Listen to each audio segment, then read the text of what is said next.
How to enable or disable camera flash notification on the Samsung Galaxy S25, S25 Plus, Edge or Ultra.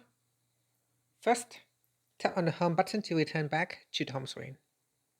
Now from the home screen, swipe down at the top to open up quick settings. Then in here, tap on the settings icon.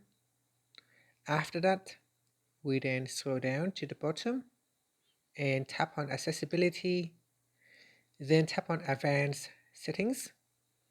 In here, scroll down and in the notifications section, tap on flash notification. And from here, tap on the toggle button to turn on camera flash notifications, or tap on it to switch it off. Now, if you tap on the left hand side panel, in here you can choose which apps can use camera flash notifications. At the top here, if you tap on the global on the off button, this will allow you to switch it off or on.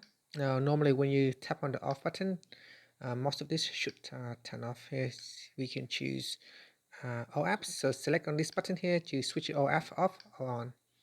Then from here you can go down the list and select one by one which one you want to allow the use of flash notifications or not. And that's it. So here I will switch it on, and this all apps button will turn it all on at the same time or switch them all off at the same time. You can individually select each items. And that's it. Finally, tap on the home button to return back to the home screen. Thank you for watching this video. If you find it helpful, please like and subscribe to my channel for more videos.